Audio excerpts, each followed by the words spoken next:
Bismillahirrahmanirrahim. Assalamu alaikum wa rahmatullahi barakatuh. Welcome everybody to the Bumblebee podcast. You have your host Virgil and Haifa. And today's topic we're going to be talking about is reflections on parenthood. Things that we done well or we think we done well. Things that could be better. I guess you could say even better if. What a teacher. Or as a teacher you'd say that, yes. So being a parent is a very, very big blessing and something that personally has humbled me as a human being, as a Muslim, and I guess the experience has changed me as a person, hopefully for the better. Because I think sometimes having a child can also not change someone as well. They could be the same. So, Or worse. yeah, they could be worse, exactly. Yeah. So hopefully it's changed me for the better.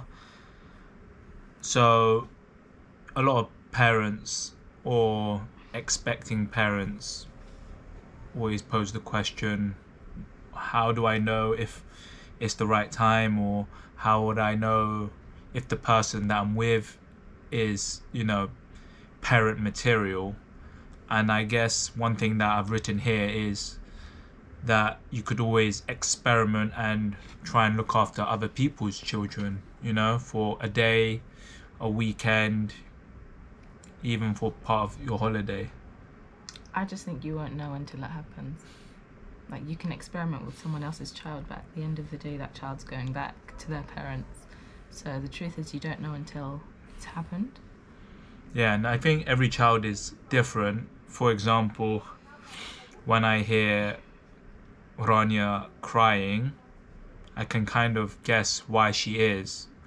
I can kind of somehow differentiate between her cry for her being cold, or her needing food, or her needing a nappy change. And for people that are not the parents, then they might not be in tune with that. But I think it is a stepping stone. It's like training wheels, I guess you could say, for parenthood. But also, some people aren't really, they don't like kids. But once they have their own child, it's different. So for them to look after someone else's child, that makes absolutely no sense, because you're not going to care for that child the same way you would for your own. Mm-hmm. So if you're someone like that, then I don't think you need... I think once you have a child, you'll be able to do it. But if you're trying to prepare yourself because you don't know if you're the right material, I don't think there's much point in that. But that's because I'm a woman. But I don't think there's much point in that. But maybe if you're a guy and you want to practice, go ahead. I mean, that's very good advice. I think any advice that we give, obviously, it would suit certain people and it might not suit other people. So it's all about taking what we say, I guess, with a pinch of salt and trying to experiment. Like, for example, our eco nappies is not for everybody, but it could be for certain people. And circumstances can change. And I guess being a new father has also made me into, or developed me as a husband. And I think it's really, really important to show support for your spouse or your other half. For example, being more physical, more affectionate, saying kind words. I know in our culture, the Chinese culture, we don't really say... That's just normal. You're supposed to do that normally, not once you've had a child. I mean, yeah, normally, but I think more so an emphasis when you have a child. For example, oh, thank you for cooking the meal, it was delicious, compliment. When are you going to say this, by the way? I'm going to say it after you make lunch today. Look at you. So, do it in any capacity that you can. For example, you're not going to be Mr. Perfect or Mrs. Perfect, No. Once you give birth, you are Mrs. Perfect. You're Mrs. Perfect. Like, you give birth. I mean, you've done a really, really great thing. Amazing thing. Amazing thing. So, I mean, it's just building yourself up. For example, when you go to the gym, you can't lift up, I don't know, 50 kilograms, but, you know, you train towards it.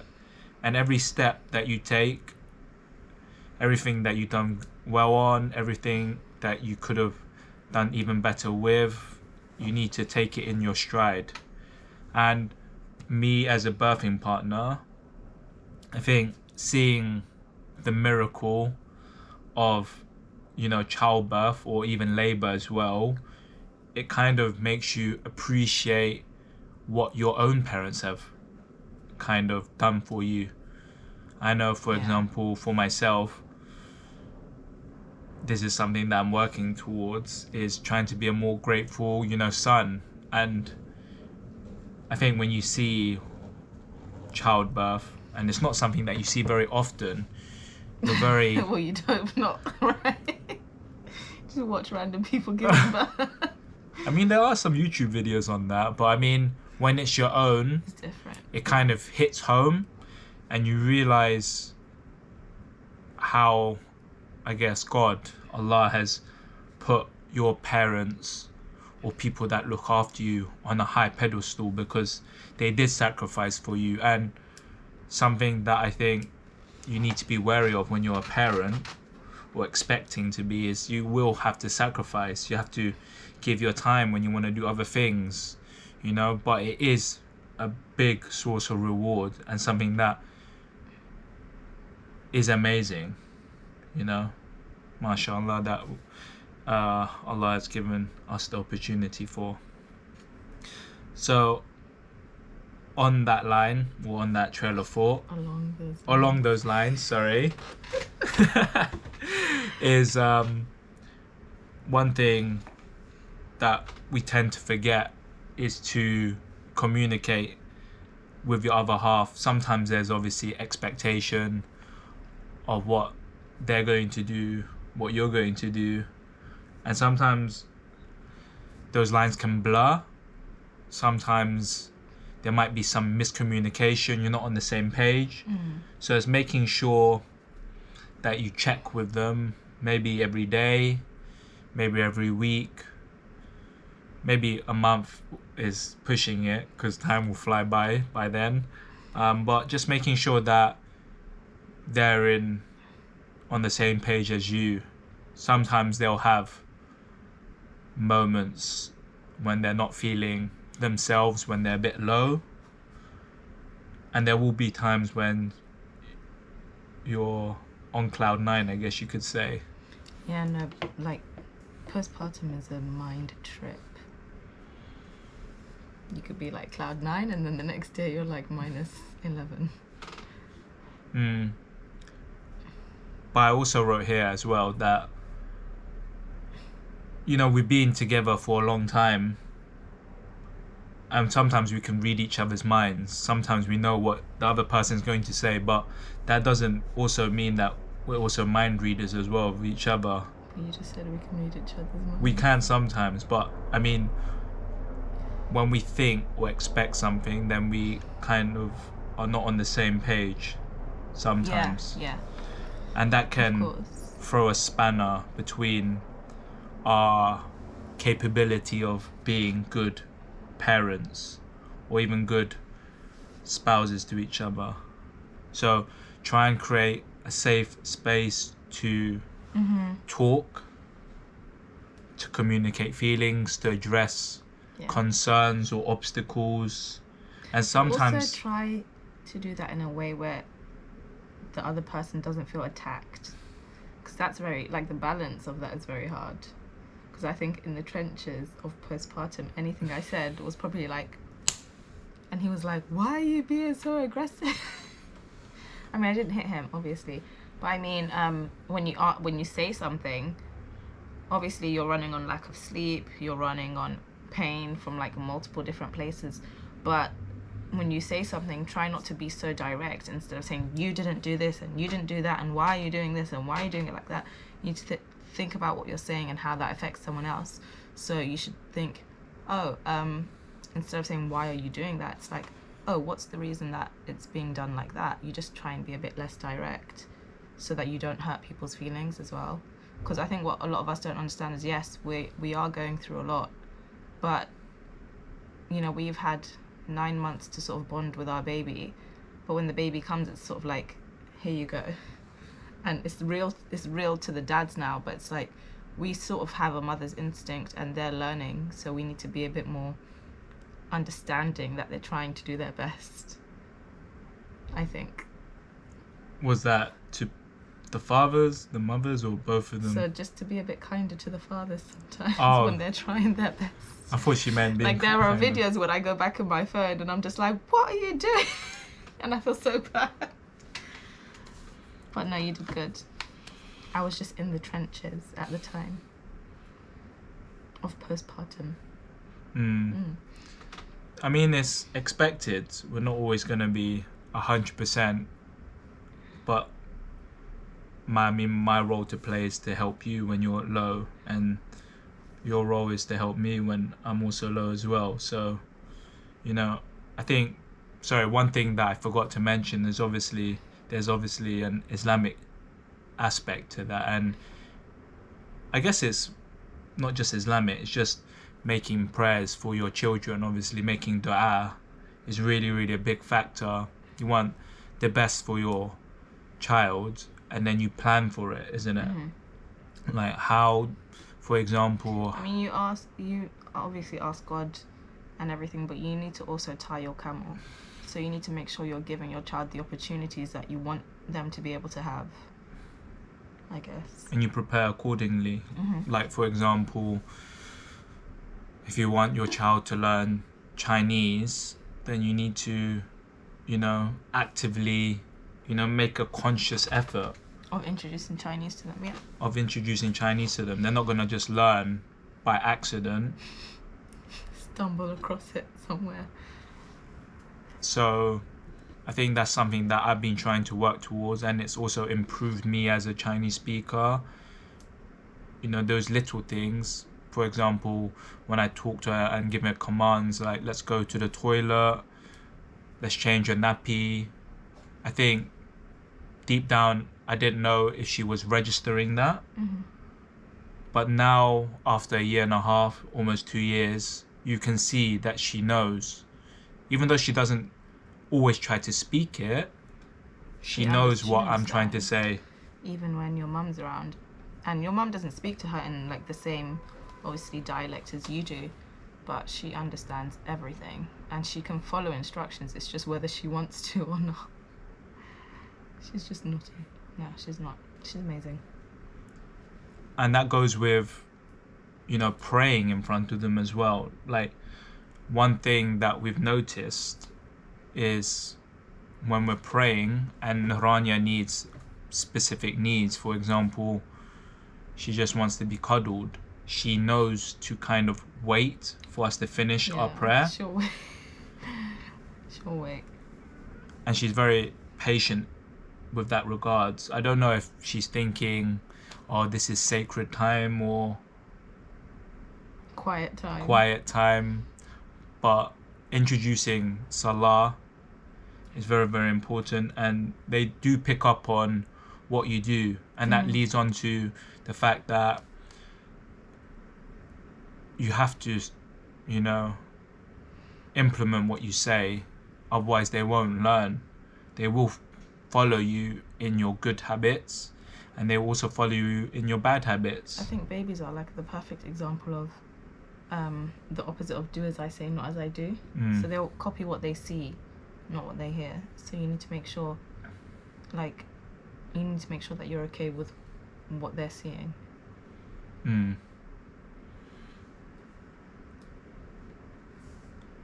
So that brings us on to the point of, we're talking about reflection. And one thing that, in this day and age is to take pictures. And so we have an app called, back then, what was it called before actually? Life something? Lifesavers or something. No, not lifesavers. It was like, it started with an L. I can remember that. Okay. So anyway, back then there's an app which you can share with specific people. For example, grandparents, friends, uncles, aunties, and you can upload pictures. And I think one thing Videos. that I wish I did when it was quite early is to upload videos. I mean, we have quite a few, but I think more pictures than videos in the beginning. But now it's more videos because she's just quite funny. Yeah, I guess with videos as well, you can also, make them into pictures, but you can't make pictures into videos. If you get what I'm saying. Yes and no. Yeah. The iPhone makes your pictures into a video. Yeah, but not very long. No, because if you take a live photo and you take a couple, it just joins it up into a video. Oh, I don't know that It's function like anyway. So what I think it does is I think it takes like short videos and then it just captures the best moments in time. So Just get an my other thing to say is that obviously time is precious. We were reminded in Quran, wal asr, innal insana lafi khusr. And so you should cherish that time that you have with your baby. They're not young forever, they're not small forever. And in the first year or two, in the beginning everyone's like, don't hold your baby a lot, don't hold your baby, and I was like, okay. And then obviously we ended up holding her so much and she was so clingy for so long, and I was like, I'm not going to do this with the next one. But now I'm like, I'm totally doing that with the next one. Like, she's already so big and she doesn't even let me hug her anymore. It's a bit sad. Like, the only time I can actually cuddle her is when I'm breastfeeding. So it doesn't last forever. So if your baby's clingy for like 8, 9, 10 months, a year, it's only 1 year, and then they're just independent after that. So just cherish the times when they wanted a cuddle. Yeah, and the intention behind people's advice is obviously to make your life easier. But you, as parents, obviously know what's best, or your plan of action. You should just follow it through. I mean, sometimes you should change your plan. It's not a hard and fast plan. But with that, just try your best. You know, it's good to make mistakes along the way, because then you appreciate the things that you do in the future. Your friends and your family, they're only with your baby maybe for like an hour or two. They don't know the intricacies of raising that child or that particular child, and those children might be different from the children that they had. For example, we live in a different time. It would be a little bit silly to think that formula of raising a child would apply almost 100% to this next child. No child is ever the same. And I think also when we first had our child, we were very wary of like anyone being like, oh, let me just take her for a couple of hours and stuff. And I was like, no, it's okay. I think for the next one, when they offer, I would have had the bag packed already. Just take them. Yeah, and I think that's something that we have done well, is trying to give ourselves a mini break. Not even a mini break, just time to focus on ourselves as humans, not as parents. It's like, okay, yes, we're parents, but we're humans first, and we need to just reconnect with ourselves a bit first. Yeah, it's hard to give when you haven't given anything to yourself, right? You can't pour from an empty cup. Isn't it a bucket? I'm a cup. You can be a bucket if you want. Okay. But, alhamdulillah, for Rania, and for any baby actually, Going back to like wondering if you're ready for a child. There's never a right time. You'll be ready when you're like when it happens. Yeah. Alhamdulillah for Anya, she came at the right time. Yeah, when you reflect on it. She came at the perfect time. Literally. Rania, then lockdown. We had the best time. I mean, it was. We were quite fortunate that you were able to be home with her for like the first 5 months. I mean, yeah, you were working from home, but that helped me out so much. Like with the next one, I'm like, what are we gonna do? I mean, you can only plan, and then God has a greater plan. I mean, just don't plan. There's no point. No, there is a point. Like, obviously, you can plan, but like, don't be rigid. Just like go with the flow. I had a really good saying. It's like, you know, when Bruce Lee talks about water, like be like water. As parents, you should also be like water. Change to your circumstances. You know, flow. Do what you need to do. And I guess that wraps it up today. I mean, we're looking forward to the next stage, which is Rania's toddler stage. I mean, she's in it right now, and her tantrums, I think, are undefeated. She doesn't have them a lot, but when she has them, she has them. I think we know why she has tantrums. Yeah, she's not like unreasonable, but I think she's gonna get to that point eventually. So now I'm like, do I take her to the shop? Do I leave her at home? Do we take her for a meal together? Those are just questions that the restaurants just have to wait a bit longer. A bit longer. Inshallah, yeah. Okay, so guys, if you like our video, then please like it, please subscribe, please comment. We'd love to hear from you.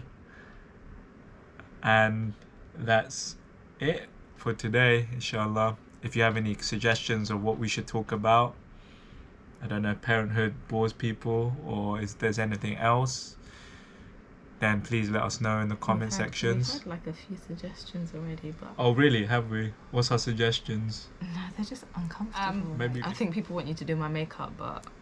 Makeup? Yeah. Oh. But it's not happening. Not yet. I do clown's makeup or something. Not yet. Okay, I mean, guys. I don't really put on makeup, so... Okay. So tune in for another Bumblebee podcast. Hopefully we're going to do some more videos on Willowbrook's farm, Flip Out, and some other excursions with Rania. We hope you enjoyed them. Peace be upon you guys. Assalamu alaikum wa rahmatullahi wa barakatuh.